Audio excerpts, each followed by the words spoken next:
Thank you, Nick. No problem. Well, cool. Yes, indeed. Hello, everyone. Welcome to Wednesday Night Live with yours truly. And we're having some fun up in here, trying something a little different. And I just played a tune that is a song from fellow drummer Jake Reed, who recently released a record called, hold on, I know what it is. I'm putting myself on the spot. Read Between the Lines, which is a clever play on words. And that tune was Welcome Home. And Jake had a very interesting concept.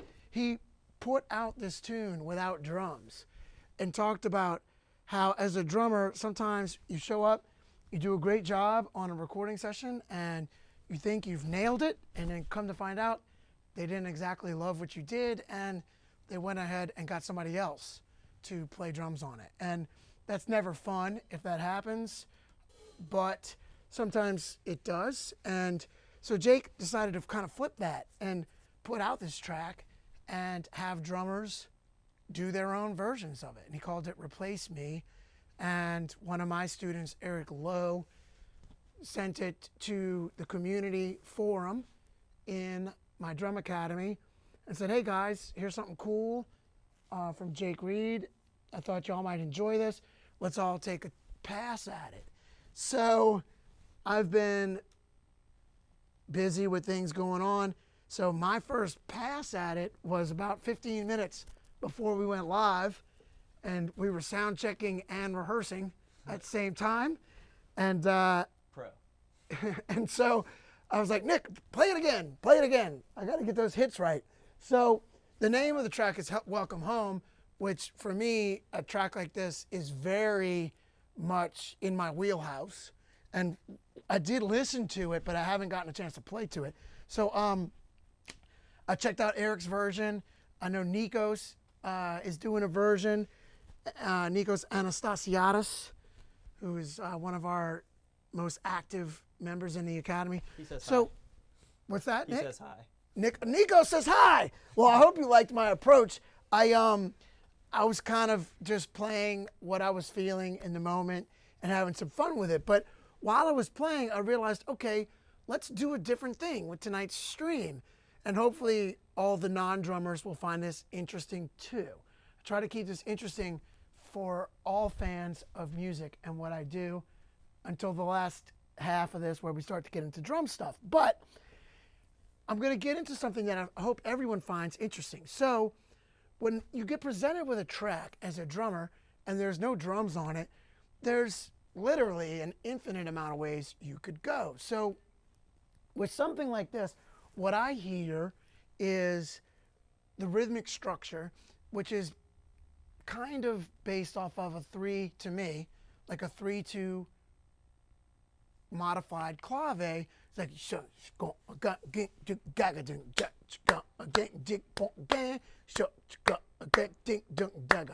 but the bass player is going so I'd be playing, I'm thinking something more like a don't got it a don't got it got. There's like a million things I could do to that. So what I'm going to do for fun, I'm going to show you all the inner workings of some of this stuff, right? So to me, the most foundational beat in, let's call this syncopated funk, right, is, to me, I know I talk a lot about it, but Big Chief, right? Came out in, I think, 1964. Professor Longhair, who is the man that Tipitinas was started for. I just happened to be wearing a Tipitinas hoodie all day today, and I was like, I was going to change. And I was like, you know what? Nah, I'm going to keep it on. So let me show y'all Big Chief. Smokey Johnson played this beat, right? And this beat will work to this song, believe it or not. Check it out. So Big Chief beat goes like this.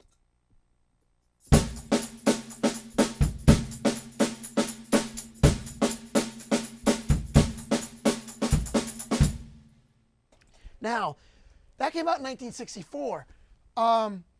And then to me, beats that are related to that, things like Super Bad, James Brown's Super Bad, that didn't come out till 1970, I think.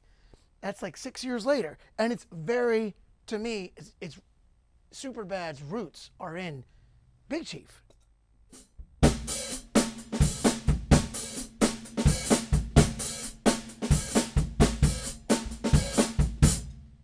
Right? And then Dr. John's Qualified, that beat, to me, is very similar to Big Chief, but with embellishments.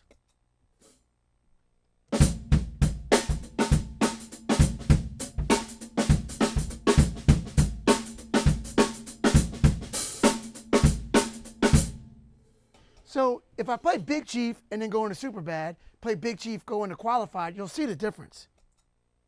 Or I should say the similarities.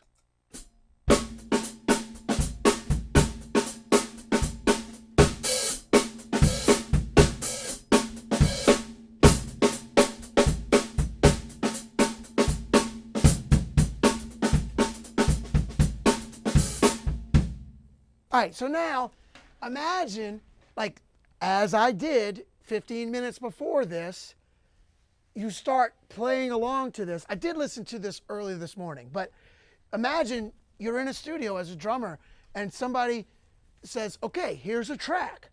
I want you to come up with something to this, okay? So Nick, hit this for me, right? So I'm gonna listen first, and then I'm gonna try Big Chief. Hit it, Nick. All right. 2 seconds. All right. Here we go.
All right, so notice I started off playing Big Chief, then I modified it so that my foot was playing with the bass player.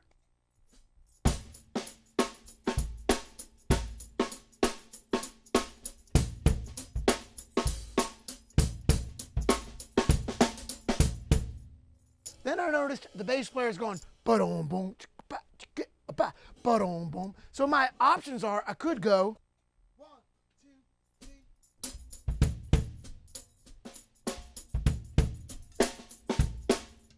But that sounds a little busy to me and just too exact, right? I mean, so I like to split things up. So what I started doing was I started landing da-dum boom on the snare drum.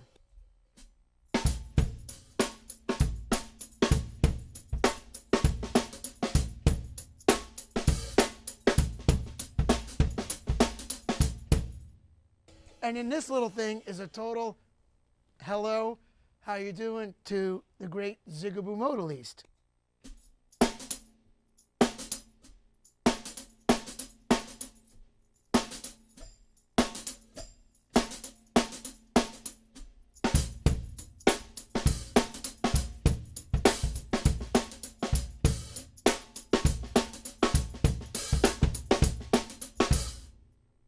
So that's the beat I came up with just now while we did that pass, right?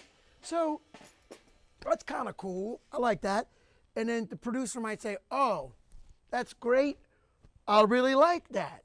That's cool. Can you play that when the melody comes in? But when you were warming up, I heard you doing something over here on the left hand. Can you, with what is that drum? What is that thing? I was like, oh, the Pandero? Yeah, that thing. Can you do something with that when the song starts and then play that beat when the melody comes in? Sure. So Nick, hit it for me. From the top? Yes, please.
Lav. I gotta keep remembering to hit that. So just trying to show y'all creatively how we can come up with different stuff. I mean, you know, I keep mentioning like at the beginning of stuff, I started shedding, coming up with some different ideas. So I'm gonna go off a little bit on a tangent. It's gonna sound like I'm changing subjects, but I'm not. So I started improvising, coming up with stuff. And I was like, whoa, that's really cool. I like that. But what is that? Like, what am I doing? So, you know, just without getting too, well, I don't want to get too drummy. So now I'm going to play it completely differently. And then for you drummers, I'll explain what I'm doing. All right, Nick. Yep. Hit it again. Hit me. All right. From the top.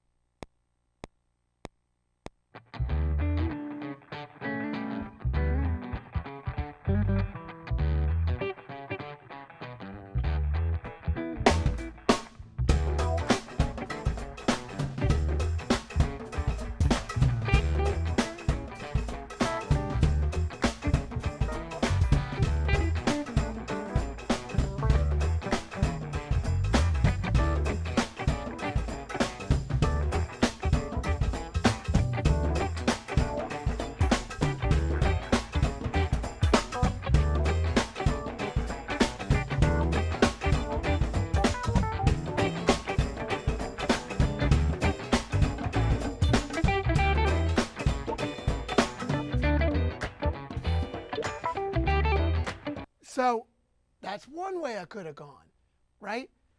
When we start getting into the drumistic questions, if y'all want to know what that was, I'll show you. Now, but what if the producer said, yeah, that's cool.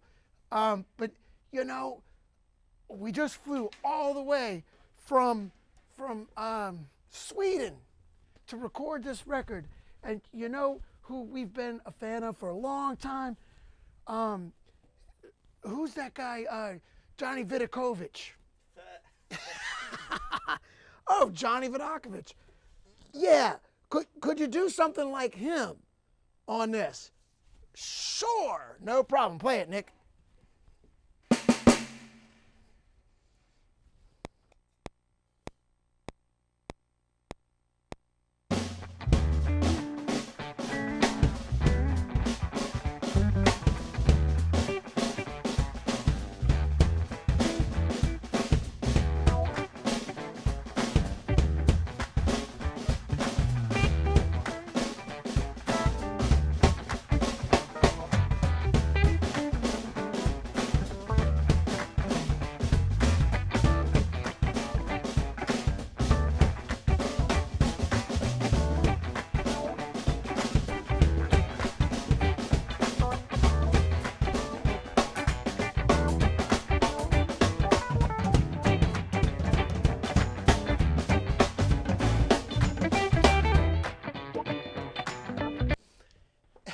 of started messing around at the end, just improvising. But so as a drummer, I have these different things kind of, in my palette, right? In my bag of tricks. And then one of the ways that Jake did it, he did it actually 2 different ways on his record.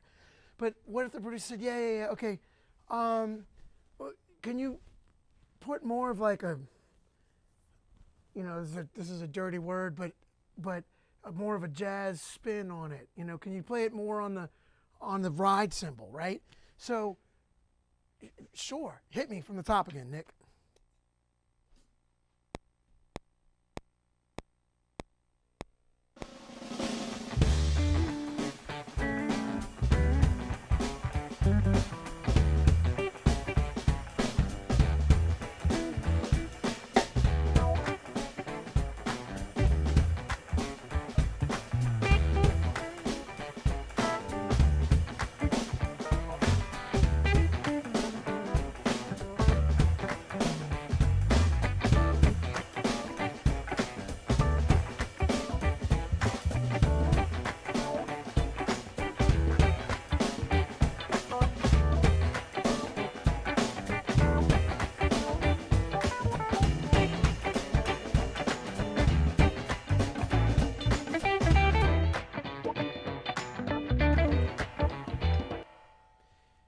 So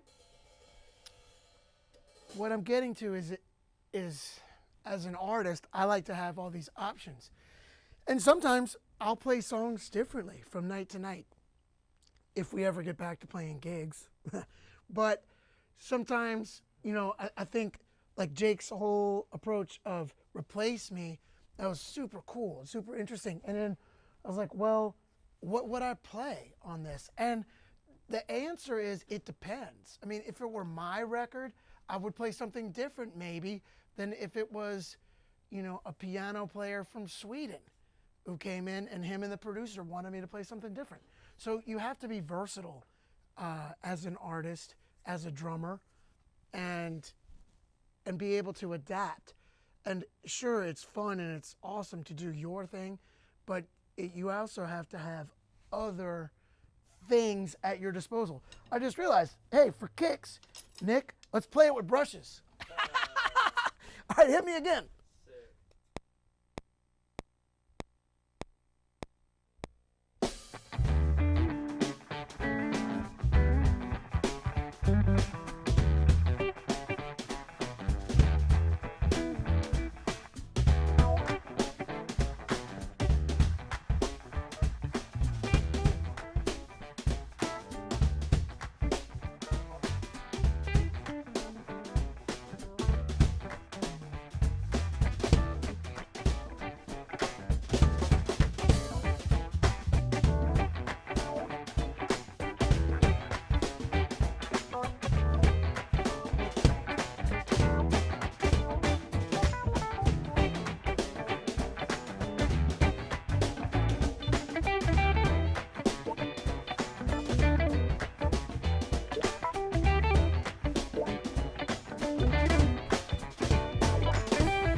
Cool.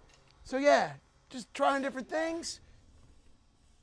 And then, yeah, I was like, oh, I want to go to the ride for that bridge.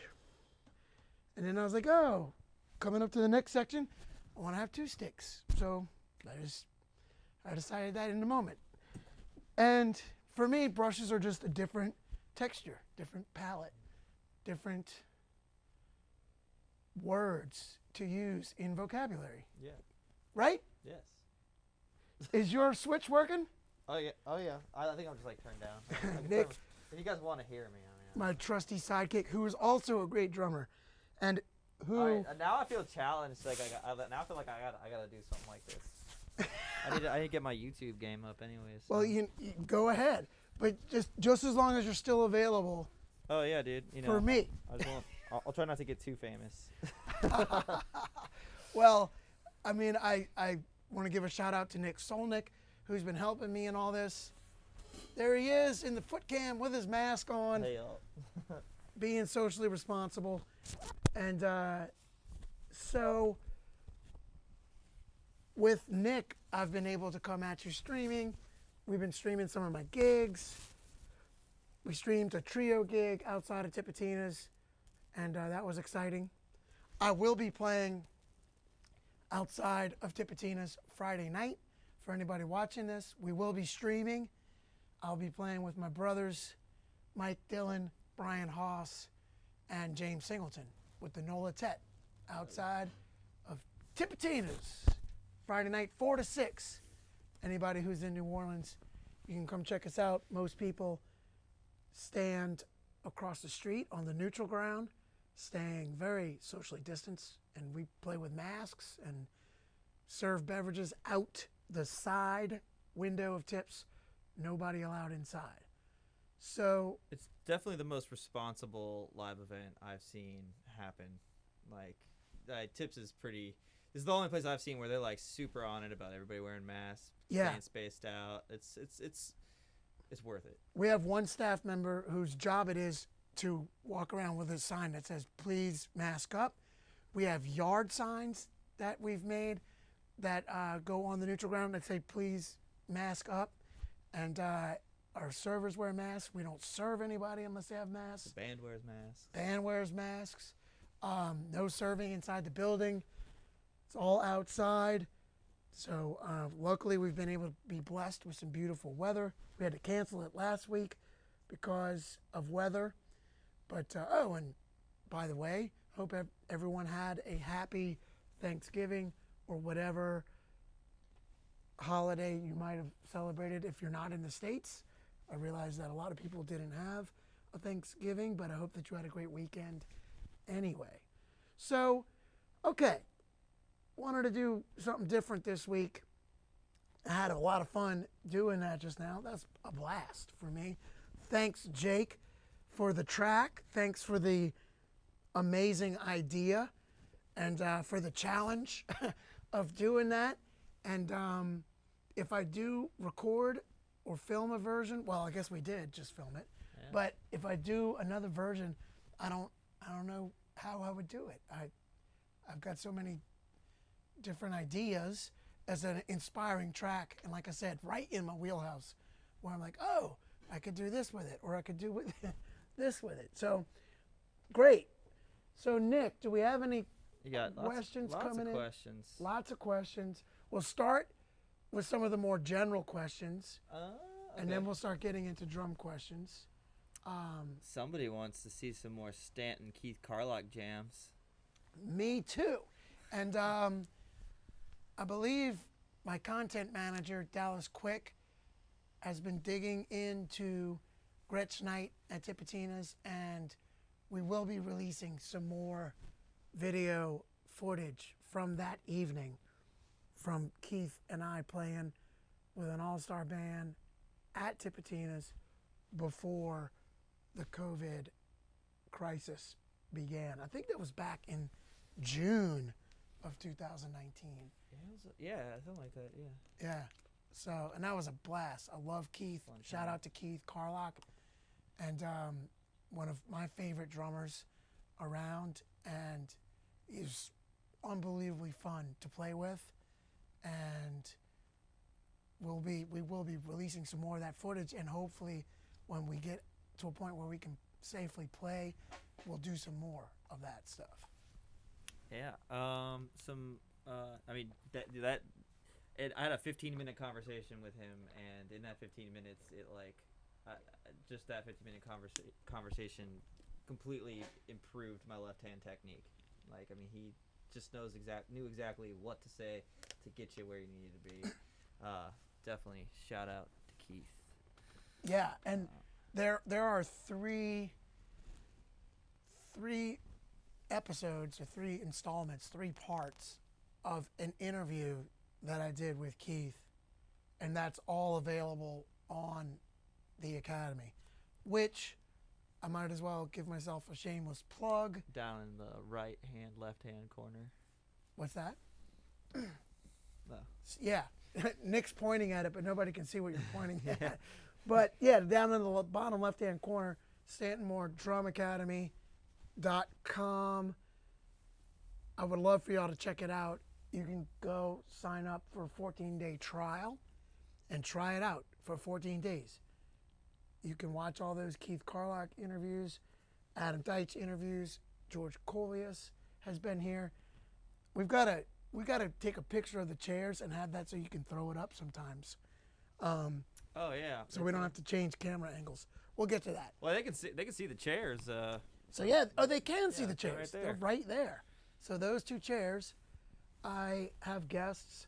Well, I did before all of this. Ron Dinette, I had also. That was fun. So all of those interviews are up in the Academy, as well as tons of video stuff, tons of written stuff, and an interactive community where we all share ideas. Where I got the idea and the challenge to do this. Thanks, Eric Lowe. So fantastic, man. I learn as much as everybody else in there. We're all learning from each other. So I'm getting new ideas to work on and new play-alongs to try all the time. So thank you to everybody who's already in the Academy. And hopefully those of you watching who haven't checked it out yet will check it out. Someone asked if you play any other instruments. Not in a way that anyone would want to hear.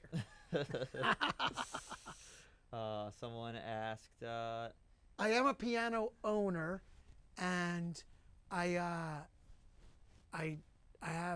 super excited.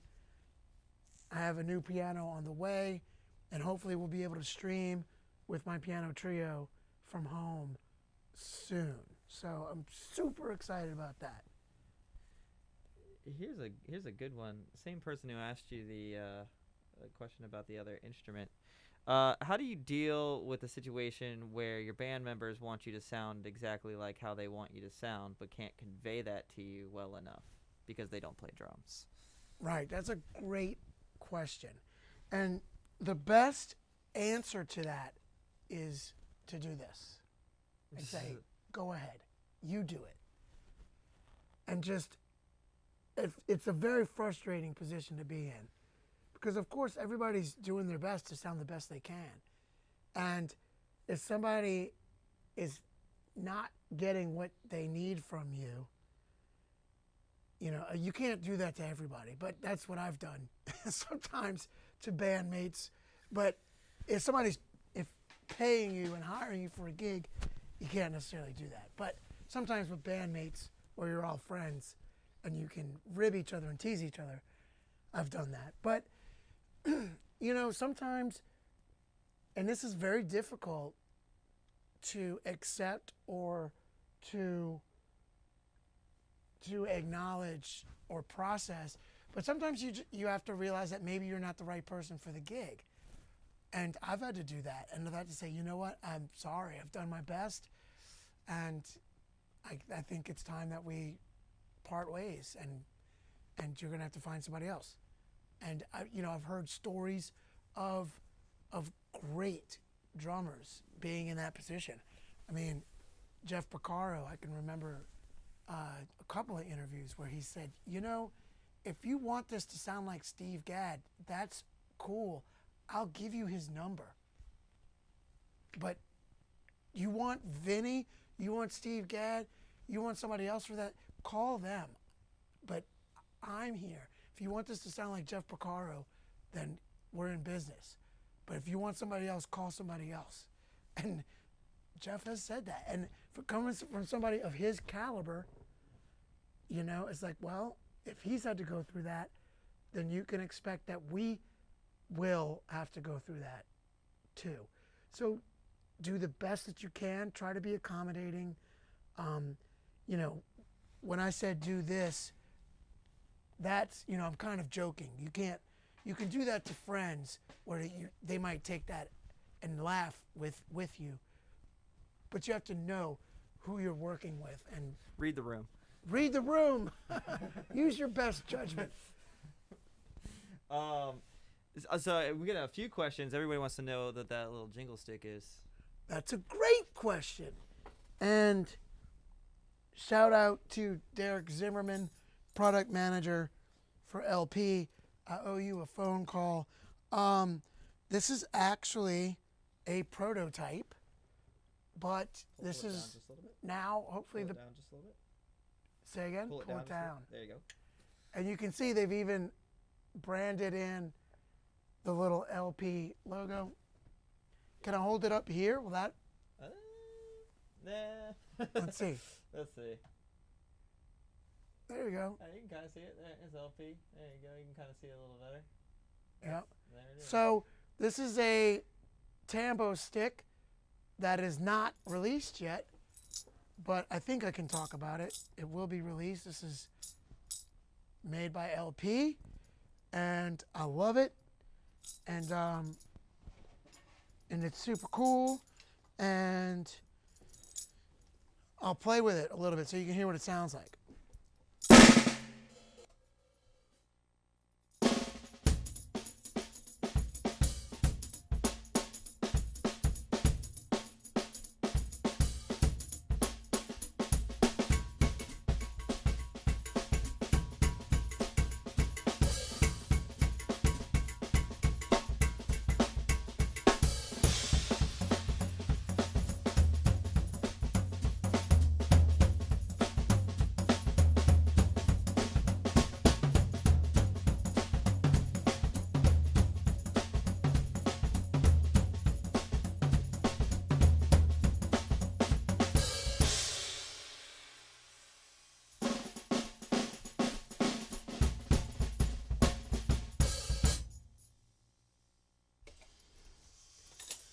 So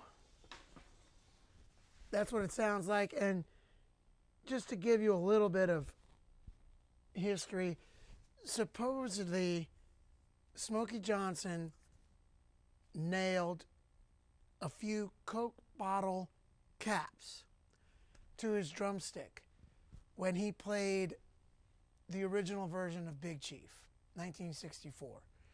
And he did that to add a little jingle because most drummers from New Orleans are influenced by the Mardi Gras Indians, brass bands, second line, things that we hear in the street. So Smokey nailed Coke bottle caps to his stick to get a little bit of jingle. So I've always thought that that was fascinating, and I'm always trying to get more jingle and more sound happening. So I'm always trying to play with adding that into what I'm doing because of my love for the Mardi Gras Indians and their rhythmic influence on what I do. So that's why I've got a tambourine and a cowbell. If you want to give us the foot cam, I've got this cowbell strapped to a tambourine, and that sounds like this.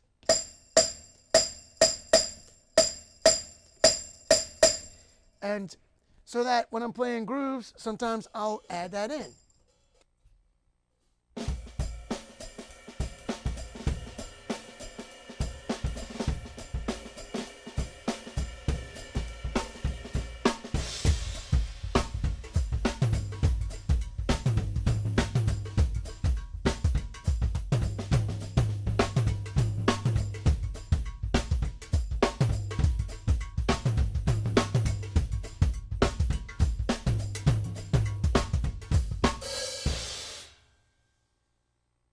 So that's why I've got a low pondero over here, a pondero that's pitched up a little higher. And both of those things sound like floor toms with jingles to me. I've got an LP raw cowbell over here with jingles.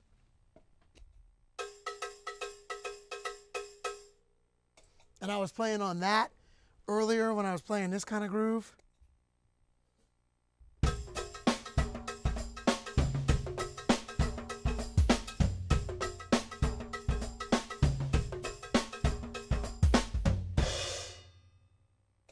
Right? So I'm always trying to sound, well, not always, but a lot of times I'm trying to incorporate some of what the Mardi Gras Indians are doing. So I'm often trying to incorporate some kind of jingle element into what I'm doing to sound like more than just one lonely cat up here by myself. Excellent. Yeah. And All then, right. yeah, there you go. Speak into your mic so we can hear you. Yeah. Hey You have guys. a lovely radio voice, Nick, Thank you. and lovely live stream A live stream voice. voice. What are the LP drums? Oh, you're talk about your timbales, the LP drums. Yeah, these are mini timbales made by LP. And sometimes I've had bongos over here.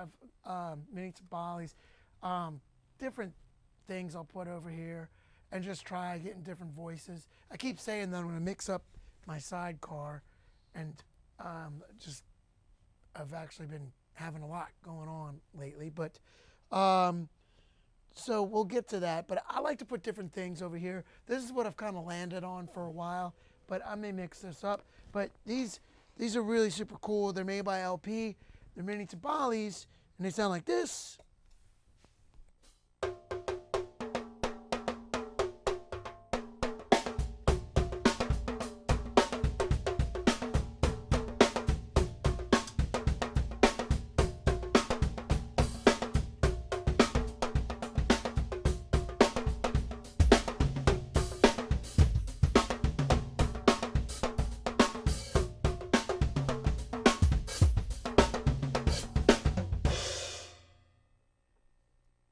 I mean, when I was a teenager, I had rototoms over here. You know, because that was the cheapest. Showing your age, man. Showing my age. I know. Yeah, I had rototoms the first go round back when I was a teenager, and I still have them, but I haven't broken them out. But you know, they're cool. They're super awesome, and it was the quickest way to sound. You know, nobody can sound like Neil Peart, but it was the quickest way to add more drums to your kit, right? Yeah.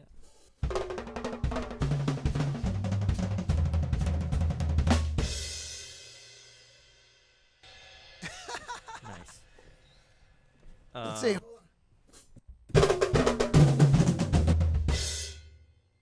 Yeah. Sick. All right. We got this is actually some really good questions. I mean, everybody's typing, so I have to keep scrolling up. So, give me a second. Hold on, I just thought of a fill. I'm gonna play it for fun Oh no. because we're just having fun.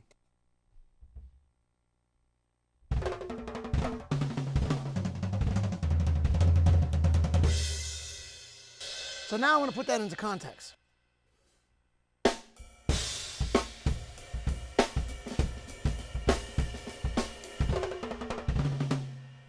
Nope, I'm gonna do it different. Check it out.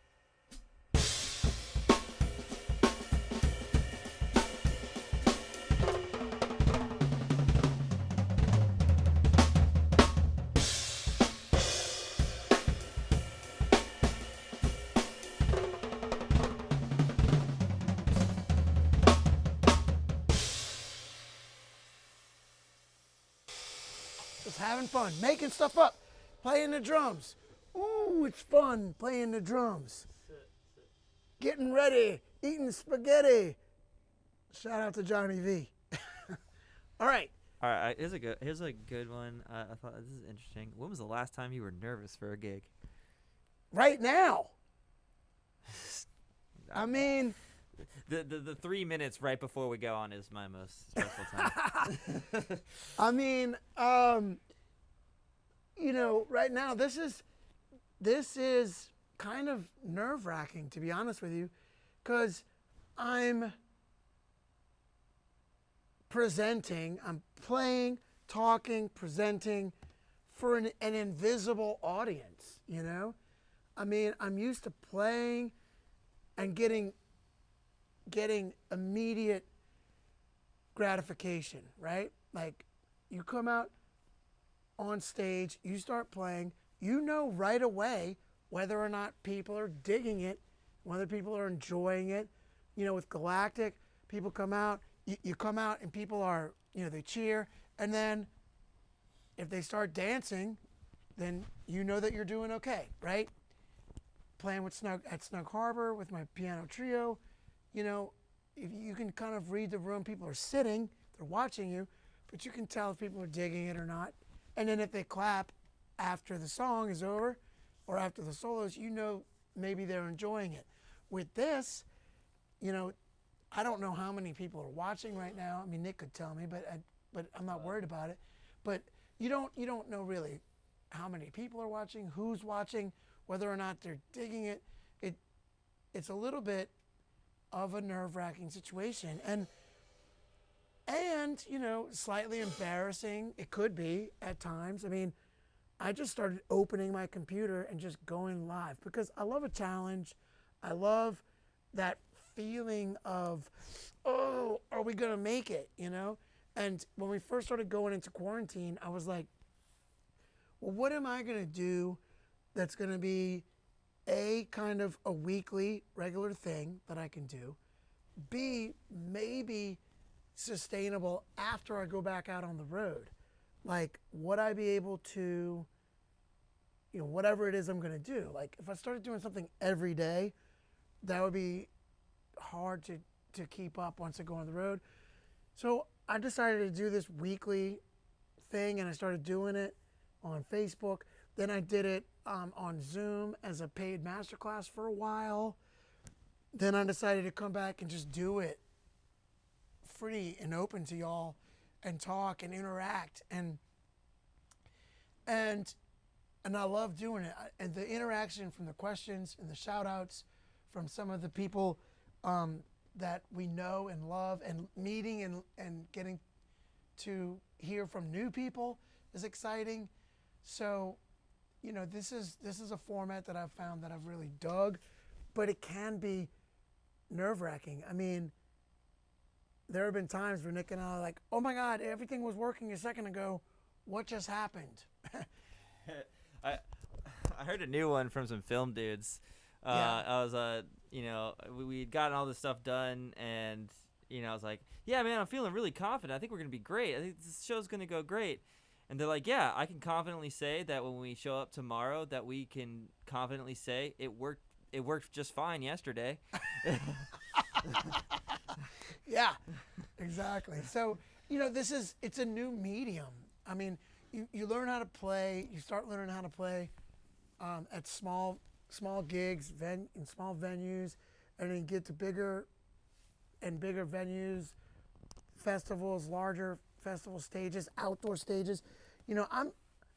I'm more comfortable walking out in front of 50,000 people to play with Galactic at Jazz Fest. I mean, because we've done that for 25 years now. I mean, it wasn't always that many people to start, but now we usually play before one of the big headliners, and we've usually done 2 tours, East Coast 3 weeks, West Coast 3 weeks, and we're prepared and we're ready and we're doing it. And we've prepared and we know what we're doing. We have crew all around in case something goes wrong. With this, it's like it's just me and Nick. And the song I just played for you, the first time I ever played it was 15 minutes before we went live. And so I like putting myself in the hot seat. I like challenging myself and trying to make myself a little bit nervous. So that was a great question. And that was a very long answer to your very short, simple question. She's real. Here. Let's get a little drummy for a second. Sure. And I'm a little curious about this too. Someone was asking, like, Talking to your mic and let us hear your lovely live stream voice. So I'm kind of curious about this too. As far as like talking about methods of playing and practicing time center, i.e. behind or on top or ahead of the beat. But I like to add that because you talk a lot about like playing in between the cracks, and you do a lot of examples of starting from very straight to all the way swing to all the way straight. But as far as grooving, playing the same groove ahead of the beat, behind the beat, and right on the beat, how do you approach that? Yeah, I aim for right in the middle. And sometimes I've been accused of playing on top. Sometimes I've been accused of playing behind. And I think different people perceive things differently. And I even perceive things differently at different points in time. Like, I remember when I first started listening to the Meters, when I first started listening to Johnny Vodakovich, I thought that everything was so far behind. And now when I go back and listen to certain things, I'm like, oh wow, that's actually a little bit ahead. But it's less ahead than other things. So, if you're a young kid and you're listening to a lot of, for me as a young kid, I was listening to a lot of punk rock and listening to a lot of Stuart Copeland. So if you're used to listening to Stuart Copeland live and you start listening to Johnny Vodakovich, it's gonna sound it's gonna sound like you just entered a black hole, you know? Yeah. But now that I'm used to that, I can listen to things that Johnny has played and be like, wow, man, Johnny wasn't kidding when he said that Professor Longhair really liked things to push, to be ahead. And when you listen to Johnny playing on Crawfish Fiesta, things are pushing, and that's intentional because Fest wanted that. He wanted that drive, But I used to feel like, oh my God, it's so far behind. So you can practice that. You could practice that to the click, or a more effective thing would be you could practice that to a drumless play along, like this thing that I was just playing, right? So, I mean, you could go ahead and try playing on top, then you could play in the middle, and then you could play behind, right? I mean, I guess I could try and demonstrate that, right? Let's hit it from the top. Now check this out. I'm gonna play it. I'm gonna talk to you. I'm gonna start off playing it right in the middle. Then I'm gonna stop and I'm gonna play it ahead. But you're gonna keep it playing, Okay. Nick. No matter what I do, keep it going until I say stop. Okay. So right now, I'm gonna start it off where I feel it, like kind of aiming for the center, trying to give every note its true value. And I'm not perfect. So, but I'm gonna aim for that. Go ahead.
Me trying to lock in and play in the center, right? And pretty close.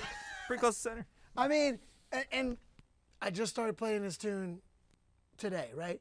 So if I was in the studio, I might do a few more passes at this and really trying to sink deeper into it. So right now, I'm going to intentionally play ahead. And then I'll start playing like really ahead and like shaking my head like, no, like, please don't use this as blackmail against me. We're recording. Yeah, no, I know. But that's why I would be like shaking my head like, no. All right, hit it. from the top.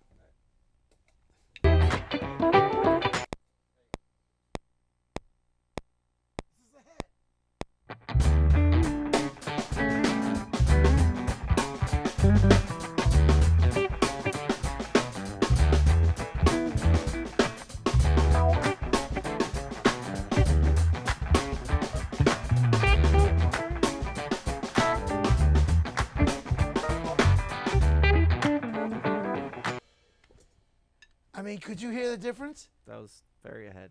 Very ahead.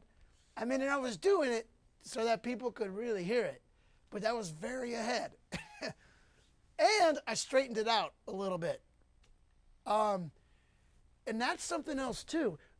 I'm listening to the guitar player, and he is swinging things a little bit, right? So I am trying to adjust my amount of in between straight and swing to that. All right, but right now we're talking about beat placement. So right there, that was way ahead.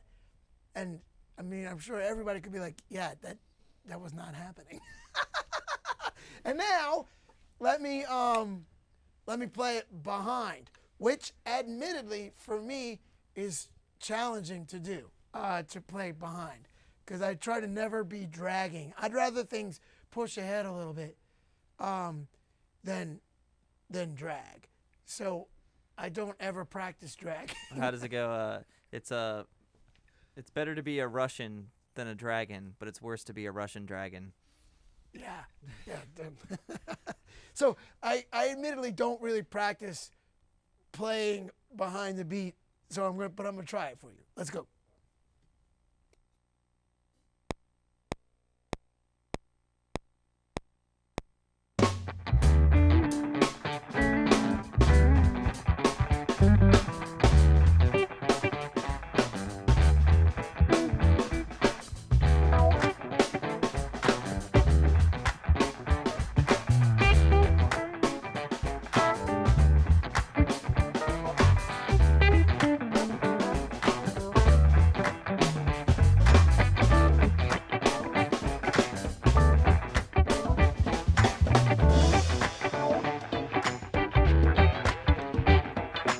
Now, I'm intentionally doing that to try to sound bad, right?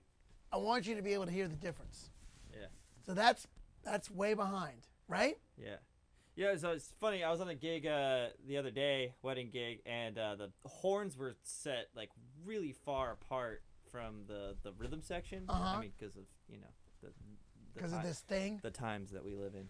But I realized like the horns like they just weren't locking up with the rhythm section, and so like we had to intentionally like play like ahead so that it was like it would sync up. Like it was weird, but it worked. Huh. Because like when they weren't, they were rushing, like they were like just like there was just like this huge disconnect between like where our pulse was and where theirs was. And so like it's an interesting thing of like it was just kind of this whole question made me reminded me of that. I thought that was, do you find yourself having to play ahead or behind, because of a certain horn line maybe plays further behind and it might drag the whole band down, but Yeah,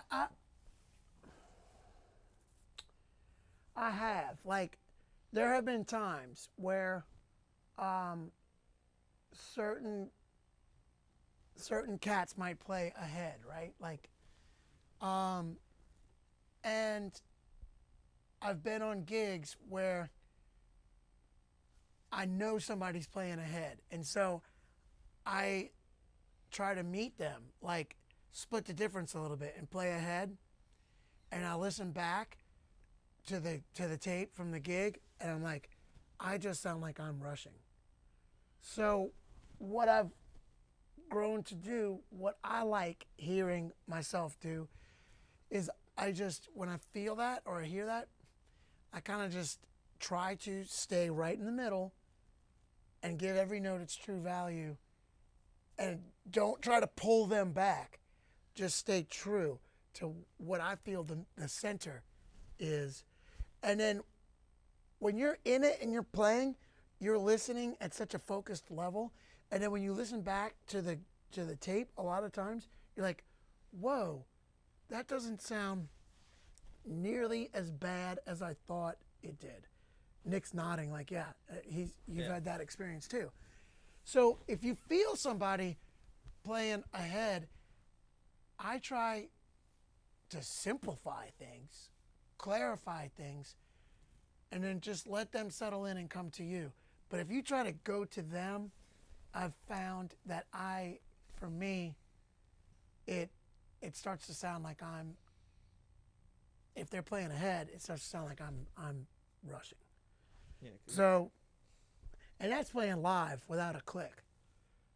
There have been sessions where I've locked into the click, and the person hiring me for the session is like, yeah, don't lock into the click, turn the click off and just lock into the music.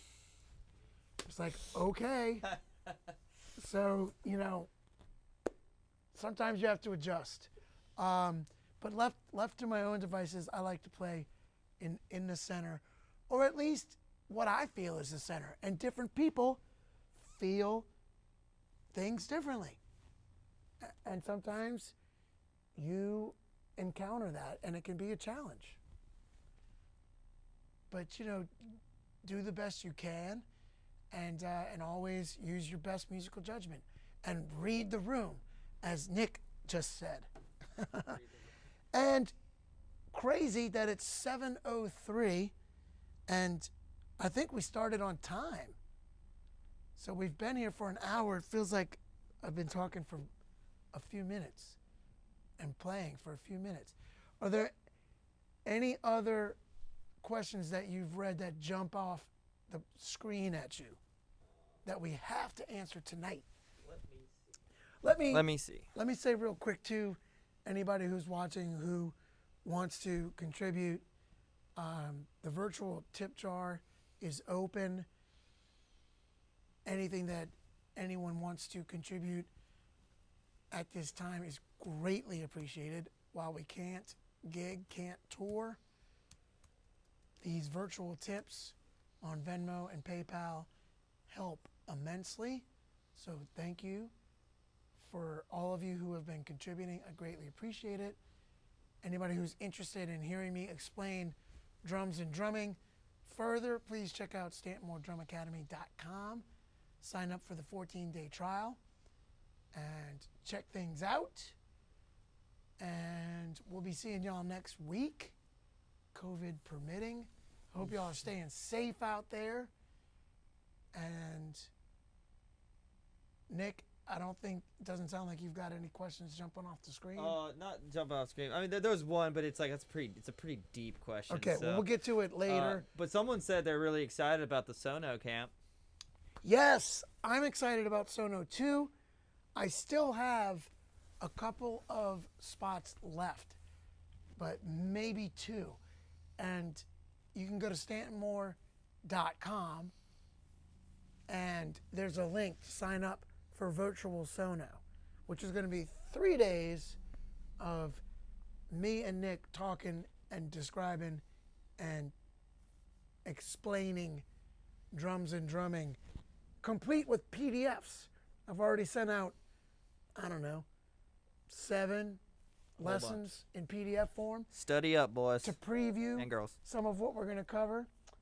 I've got some surprises too, some awesome surprises for that I can't really talk about yet. But very fun. Well, I guess I can talk about it. We just released the Tipitina's Record Club, and the first release is Fess at Home, which is Professor Longhair playing piano with Alfred Uganda Roberts. It sounds amazing. And what I've realized is it's an amazing play-along.